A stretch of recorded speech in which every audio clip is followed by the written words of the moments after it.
ഇതിനു മുന്നേ നമ്മൾ ഒരുപാട് ഡേഞ്ചറസ് ആയ ഡോഗ് ബ്രീഡുകളെ പരിചയപ്പെട്ടിട്ടുണ്ട്. എന്നാൽ ഇന്ന് നമ്മൾ നോക്കുന്നത് ഇന്ത്യൻ ഡോഗുകളിലെ ഏറ്റവും അപകടകാരി ഏതെന്നാണ്.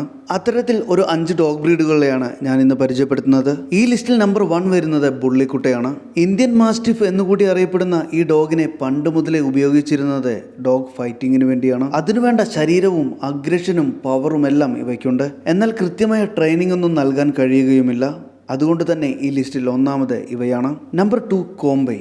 തമിഴ്നാട്ടിലെ കോംബൈ എന്ന സ്ഥലത്ത് നിന്നും ഉരുത്തിരിഞ്ഞു വന്ന ഒരു നാടൻ നായയാണിവ. ശരീരത്തിൽ ഇന്ത്യൻ പരിയ ഡോഗിന്റെ അത്രയേ ഉള്ളൂ എങ്കിലും വളരെ അഗ്രഷനുള്ള ഒരു ഡോഗാണിവ. പണ്ടുകാലത്ത് തന്റെ ഓണറെ സംരക്ഷിക്കുവാൻ വേണ്ടി പുലിയുമായി പോലും ഫൈറ്റ് ചെയ്ത ഡോഗാണിവ. ഈ ലിസ്റ്റിൽ നമ്പർ 3 ഗുൾ ടെറിയർ ആണ്. ബ്രിട്ടീഷ് ബ്രീഡായ ബുൾ ടെറിയറും ഇന്ത്യൻ ബ്രീഡായ ബുള്ളിക്കുട്ടയും തമ്മിൽ ക്രോസായി ഉണ്ടായ ഡോഗാണിവ.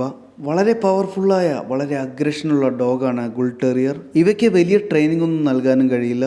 ഇനി ഈ ലിസ്റ്റിൽ 4ാമത് ഗഡിക്കുട്ടയാണ്. ഇന്ത്യൻ പാന്തർ ഹൗണ്ട് എന്നും ഇന്ത്യൻ ലെപ്പേർഡ് ഹൗണ്ട് എന്നുമൊക്കെ അറിയപ്പെടുന്ന ഡോഗാണിവ. ഹിമാചലിലും ജമ്മു ആൻഡ് കാശ്മീരിലുമൊക്കെയാണ് ഈ ഡോഗിനെ കാണപ്പെടുന്നത്.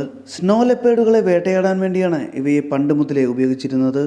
അടുത്ത ഡോഗാണ് ബക്രിവാൾ ഡോഗ്. കാശ്മീരി ഷീപ്പ് ഡോഗ് എന്നും കാശ്മീരി മാസ്റ്റിഫ് എന്നും ബക്രിവാൾ ഡോഗ് എന്നും ബക്രിവാൾ മാസ്റ്റിഫ് എന്നുമെല്ലാം ഇവയ്ക്ക് പേരുണ്ട്. വന്യമൃഗങ്ങളിൽ നിന്നും വലിയ ആടിൻ കൂട്ടങ്ങളെ സംരക്ഷിക്കുവാൻ വേണ്ടിയാണ് ഇവയെ പ്രധാനമായും ഉപയോഗിച്ചിരുന്നത്. വളരെ പരിക്കൻ സ്വഭാവമുള്ള ഡോഗാണിവ. ഇന്ത്യൻ ഡോഗ് ബ്രീഡുകളിലെ ഏറ്റവും ഡേഞ്ചറസ് ആയ 5 ഡോഗ് ബ്രീഡിനെയാണ് ഞാൻ ഇന്ന് പരിചയപ്പെടുത്തിയത്. മറ്റേതെങ്കിലും ഡോഗുകളെ കുറിച്ച് അറിയണമെങ്കിൽ കമൻറ്റ് ചെയ്യൂ. വീണ്ടും പുതിയ വീഡിയോകൾ ലഭിക്കുവാൻ വേണ്ടി സബ്സ്ക്രൈബ് ചെയ്തോളൂ.